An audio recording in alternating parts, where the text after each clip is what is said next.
Thank you so much, ladies and gentlemen, and welcome again to another episode or to another video of our financial intelligence classes. Now, in our today's video, ladies and gentlemen, I've prepared for you a very interesting topic and a very important topic, and it touches on the emerging issues in relationships. So, ladies and gentlemen, we shall talk about financial red flags in a relationship. Now, let me put the topic on the whiteboard. Financial red flags, financial red flags in a relationship. Ladies and gentlemen, I present to you financial red flags in a relationship. Now, I present this particular topic in this era whereby right now, as we talk, we have a lot of marriages breaking down. We have a lot of divorces that are going on. And ladies and gentlemen, surprisingly, approximately 80 to 7, that is, let's say 50 to 80%, 50 to 80% of these marriages, 50 to 80% of these marriages are caused by financial problems. You've heard of, oh, he is not able to finance the bills, he is not liquid, and so on and so on. But in most cases, it's not about not being able to finance or not being able to provide. And in most cases, this normally happens to men. But I strongly believe that both the wife and the husband are supposed to play part when it comes to financial goals or when it comes to bills in the house. It depends on how you have agreed or you have come up with the agreement in that particular house.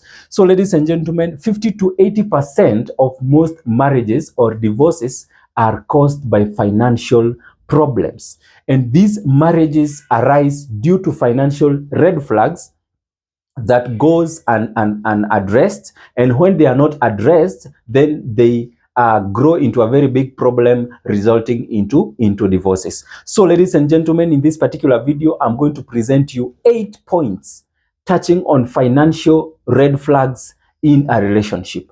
Now, when I talk about a relationship, ladies and gentlemen, so that you can understand, here we are going to talk about strictly to those people who are married, because the campus students, I don't think that one is a relationship, that one is a situationship. When we talk about financial red flags in a relationship or marriages, actually it's in a relationship stroke a marriage. So I'm talking about those people, probably they are in courtship stage or they have already married each other. It's something serious, but it's not just a normal relationship where you've just taken someone's girl and you have put them in a house and then you are saying that you have married them. No. And then now you start talking about finances. That is not the kind of thing I'm talking about here. I'm talking about, probably in future dates, I'm going to give you a video on financial, probably on if you have a girlfriend or a boyfriend thing, that boyfriend or girlfriend thing, that is, how you're supposed to handle finances, because I don't think there is someone who is supposed to be responsible to each other when it comes to finances. You guys, you don't owe anyone money. All right. So, ladies and gentlemen, here I'm talking about on the perspective of those people who are married, who are in a very serious relationship, going to marriage, probably in a courtship or so, and so on and so on. So, ladies and gentlemen, without wasting time, I talk about financial red flags in a relationship. Now, ladies and gentlemen, before I continue, this is another reason that you should stay subscribed in this particular channel. If you're seeing me for the first time, my name is Sir John Mweri. I'm a professional accountant with ex-FinOp accountancy and insurance consultancy.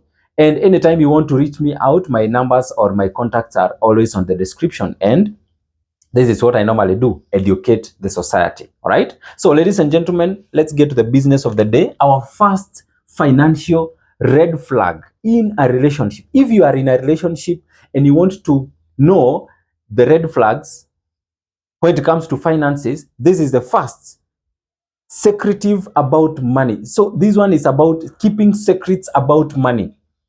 Keeping secrets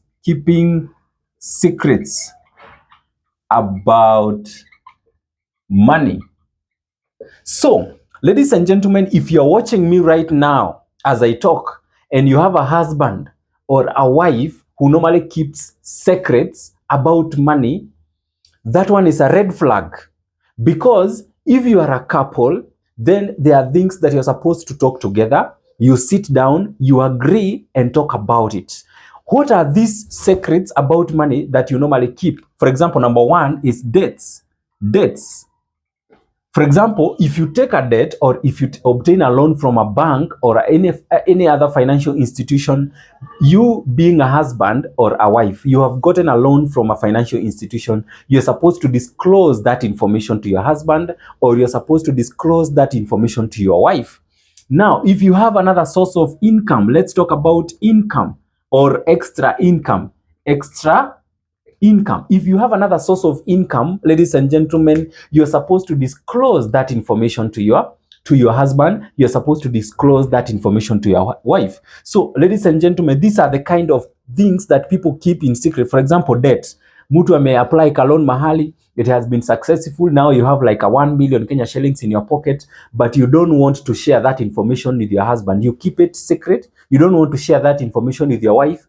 You keep it secret. That one is so bad because once she finds out and once he finds out, then the level of trust between you and him, it breaks, and then that is where you obtain financial problems in that particular marriage, and then you start the issues of divorcing.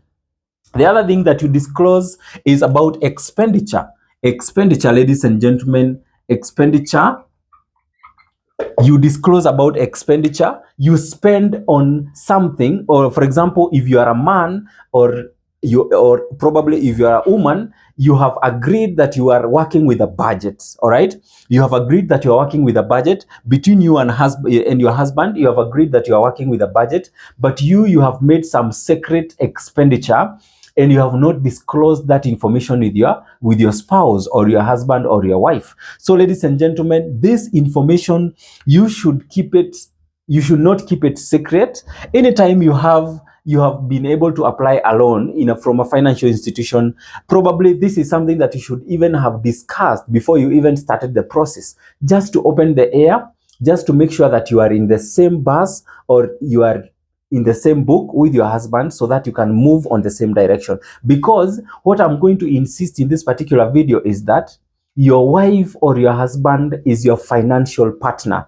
Anything you do, be it borrowing, be it expenditure, be it an extra source of income, be it that you want to open an extra business, be it that you want to do anything to do with finances, you should always discuss with them. Why are you discussing with them? Because in most cases, they are going to help you even figure out the ideas. They are going to give you actually even more better ideas. They are going to give you, they are going to acknowledge what you are doing, and then you feel comfortable about it. But if you become your own boss and then you don't want to share with your wife, you don't want to share with your husband, you fear that they are going to take over. And therefore, there is some level of trust that it's not there. And ladies and gentlemen, you're going to have your problems with your wife or your husband when it comes to finances. So, ladies and gentlemen, our first point, keeping secrets about money, and specific, keeping secrets about debts, keeping secrets about income, extra income. If you have an extra income, tell your wife, tell your husband, just you're good to go.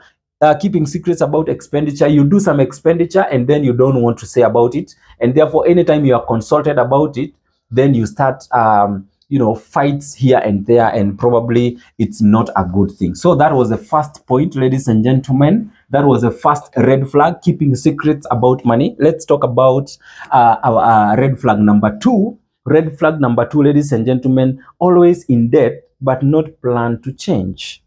Always in debt but not plan to change. Ladies and gentlemen, when we talk about debts, we said you can have a debt. A debt is a good, but remember there is good debts and bad debts.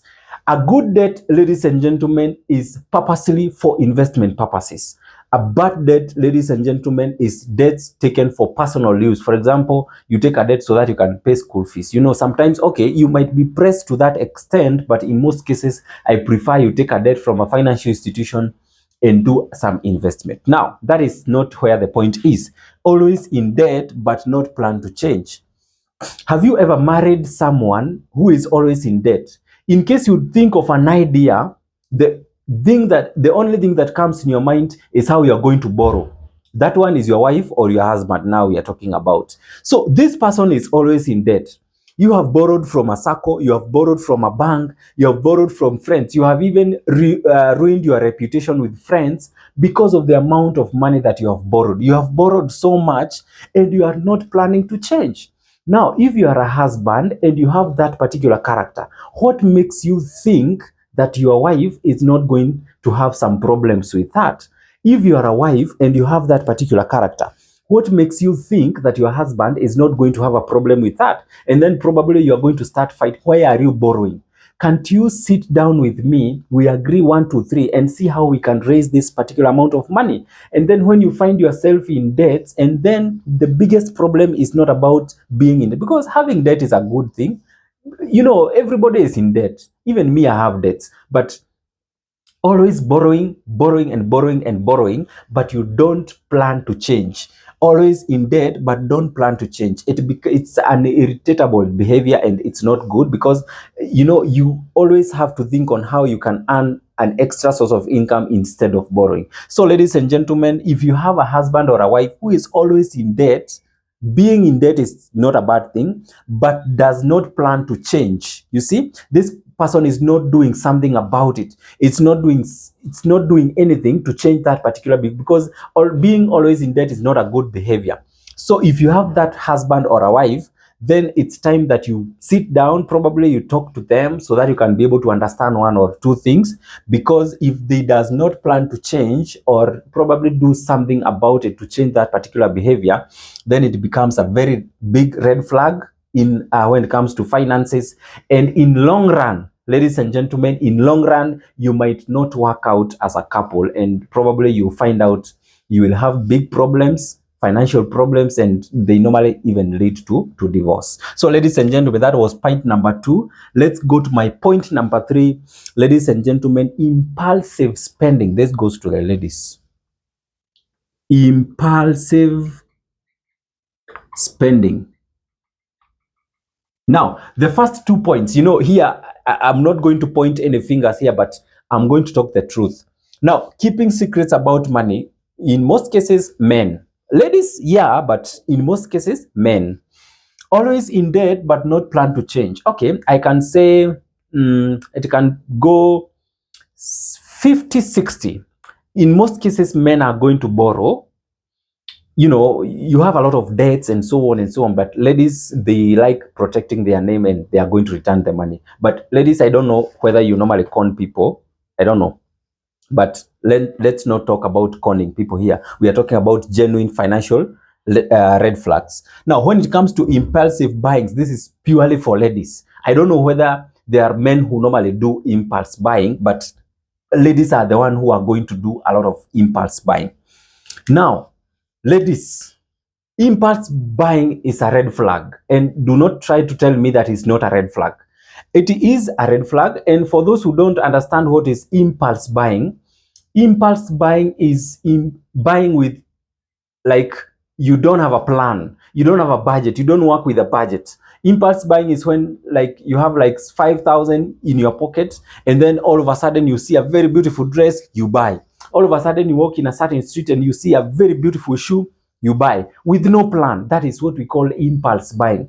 And then you can decide, let me get into a hotel and eat, without budgeting, without thinking that probably that money could be used somewhere, without thinking that even that money that you are using could have a negative effect. Probably you could have used that money somewhere. You know, like, for example, we are talking now in the marriage context, in the context of marriage. Your husband has given you some money, or your wife, or you have agreed that let's use this money for this particular purpose. But you as a wife, because you are drawn to the things of the world, and so on and so on. Instead of doing the purpose that you agreed with your husband, you find yourself that you have done otherwise.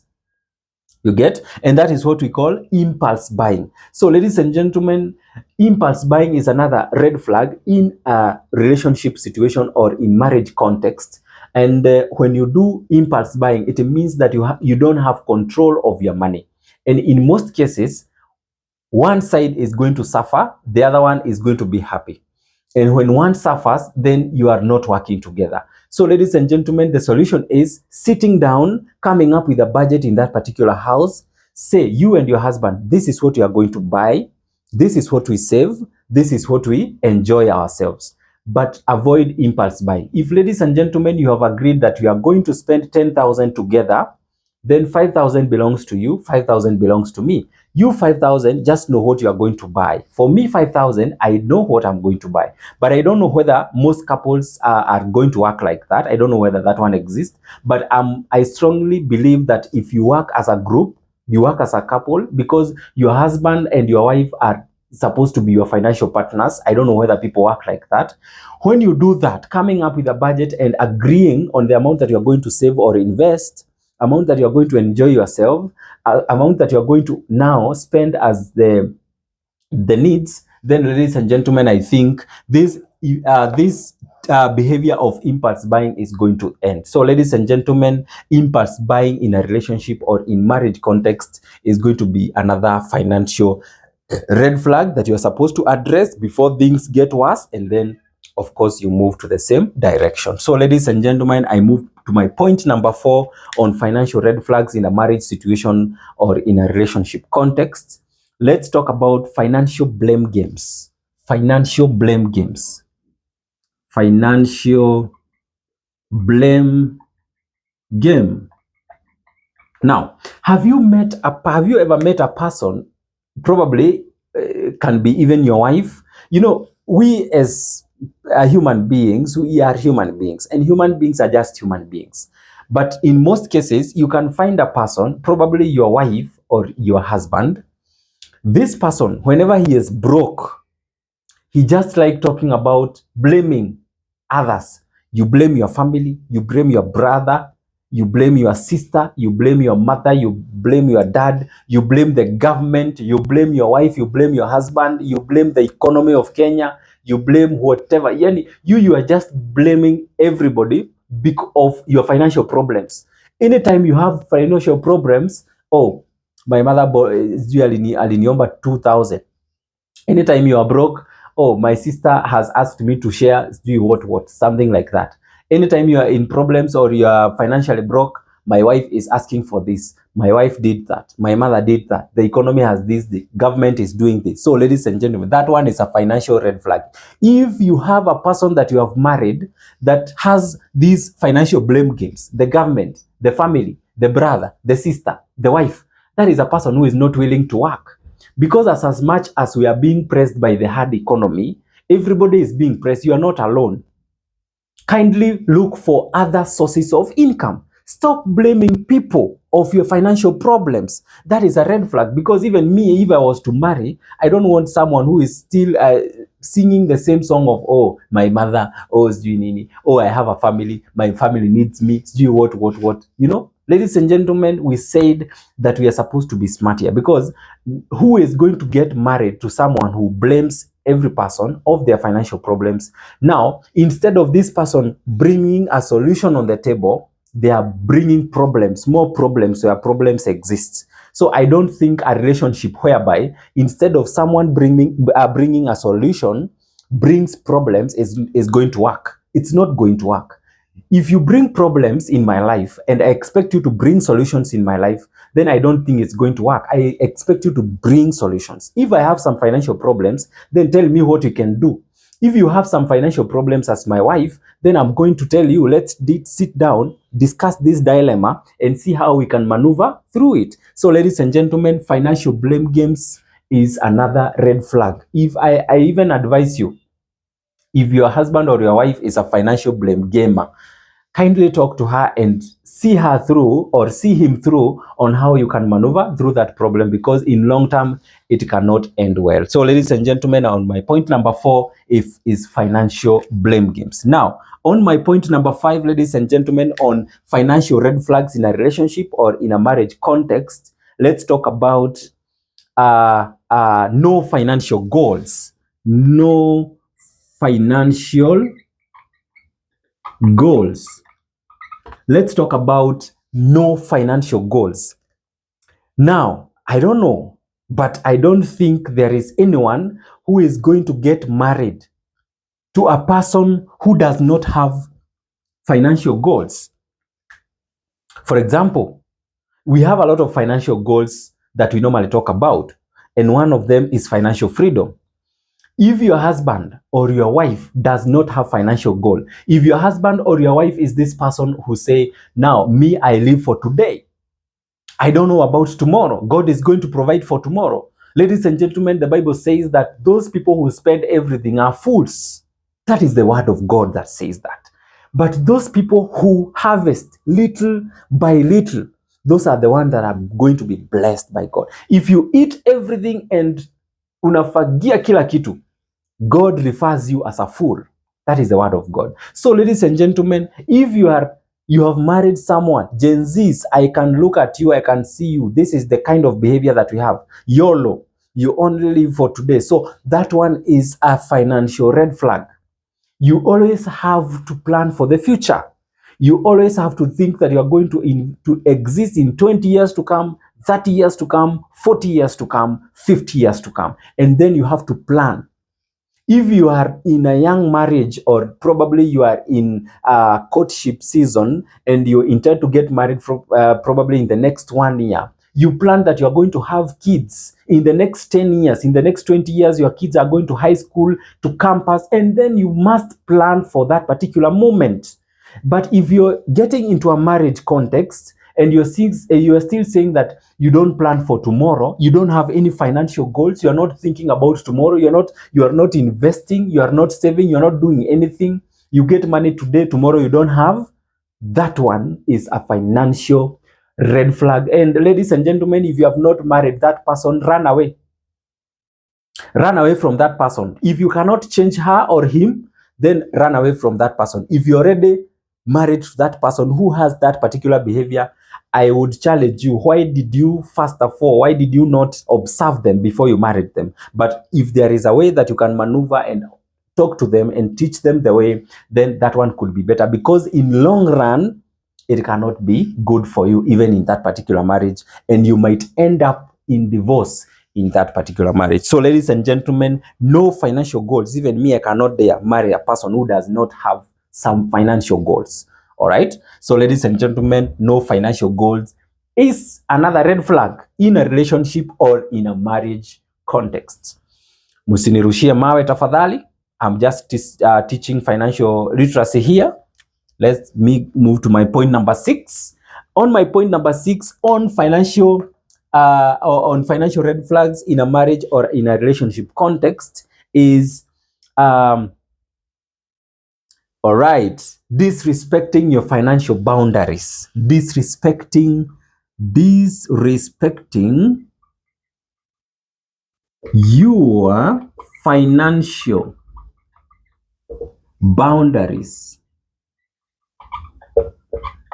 Now, disrespecting your financial boundaries. You have a husband, he is disrespecting your financial boundaries. You have a wife, she is disrespecting your financial boundaries. So ladies and gentlemen, every time, everybody is going to have some financial boundaries.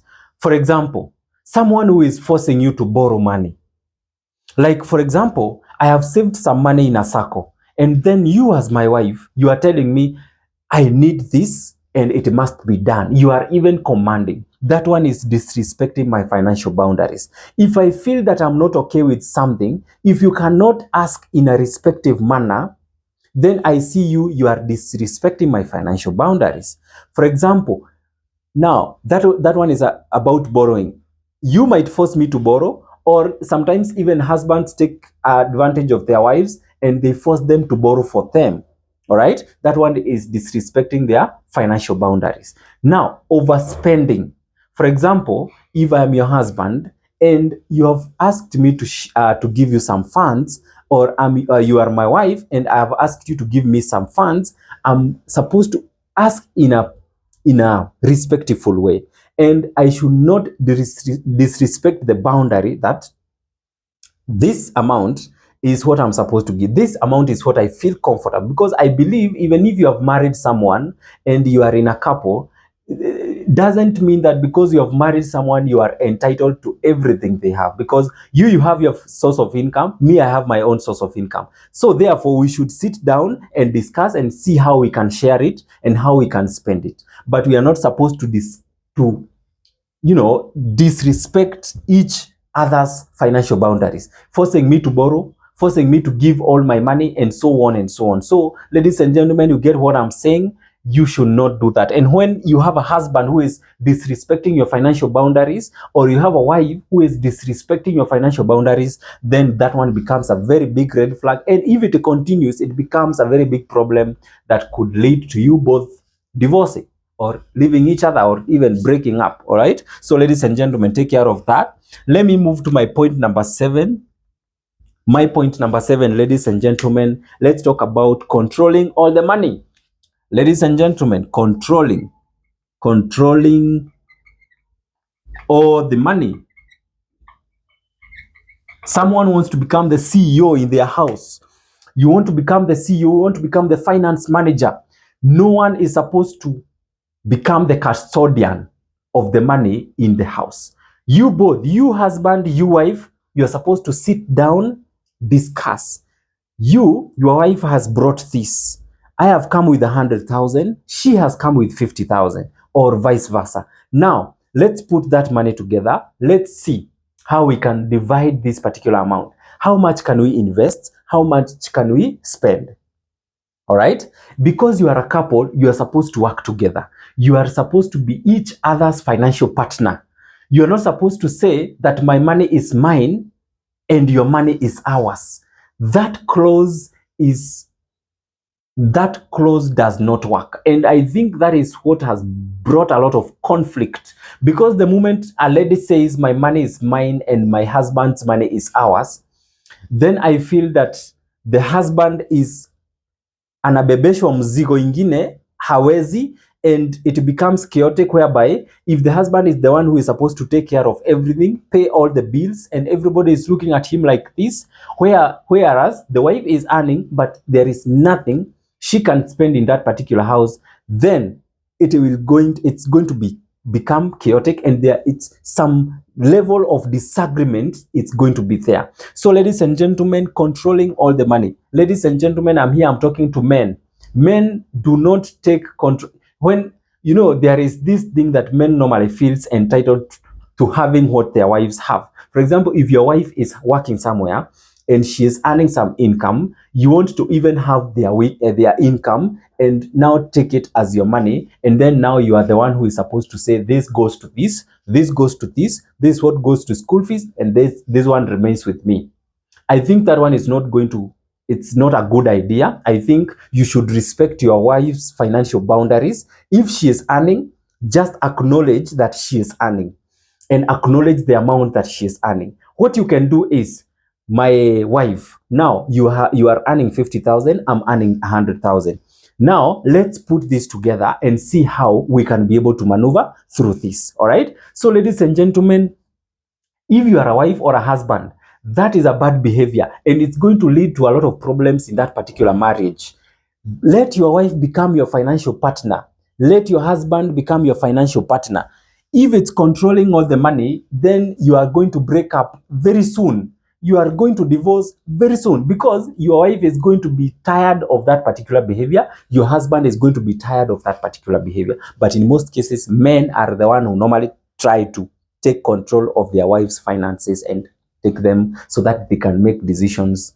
That one is not a good behavior. So ladies and gentlemen, if you identify that in your relationship, in your marriage, that one is a very big red flag and you should run away from it or discuss it with your husband, see whether you can change some 1, 2, 3. So ladies and gentlemen, that is another one. Number 7, controlling all the money in the house. That one is another financial red flags in a relationship or when it comes to marriage context. Now, our last point on financial red flags in a relationship is avoiding conversations about money. Oh my Jesus. Avoiding conversations about money. Anytime you sit down with your wife to talk about money, fire. Anytime you sit with your husband to talk about money, no one can talk in that house because there is no peace. There is always problems when you talk about money. Why? Why? When you talk about money, there should be total peace. That is when you sit down, you lay down strategies, you come up with investments, you come up with business ideas. Why is it that when your wife talks about money, you burn, you as a husband? Why is it that anytime your husband talk about money, you as wife, you burn? I think there is a very big problem when it comes to finances and marriages and relationships. I told you at the beginning of this particular video that 50 to 80% of most divorces and marriage breakups are caused by financial problems. And it's not because in most cases there is no money. No, it is how financial things are handled in that particular family, or how finances are going to be handled in that particular family. Because a lot of people do not understand that your wife is your financial partner, your husband is your financial partner. I think the social media context has destroyed a lot, because there are people who are going to come up with different opinions, and when you consume what is in social media and take it to your family, you take it to your husband, you take it to your wife, then it becomes chaotic. Ladies and gentlemen, you are going to lose your marriage. So ladies and gentlemen, avoiding conversations about money is another red flag. I believe in my own profession that you as a husband, you as a wife, you are supposed to sit down, talk about finances, talk about investments, talk about debt, talk about expenditure, talk about budgeting, talk about everything. Ask your husband, where did you get this money? Ask your wife, where did you get this money? Ask your husband, how did you spend this money? You as a husband, when you ask that question, stop feeling as if this person is demoralizing you, or he is diminishing you, or the trust level has gone down. It is a conversation that you're supposed to be having each and every time, because your wife is your financial partner, your husband is your financial partner. She deserves to know, you deserve to know. And that's how you keep the respect in that particular family. That's how you make sure that you respect each other. That's how you hold everything together. So ladies and gentlemen, I don't know why people do not want to have financial conversation. These are things that I have seen. You as a husband, you think that you cannot have any conversations to do with money with your wife. She is not supposed to know that you have some secret sources of income. She is not supposed to know that you spend this and this and that. She is not supposed to know everything about your whereabouts about money.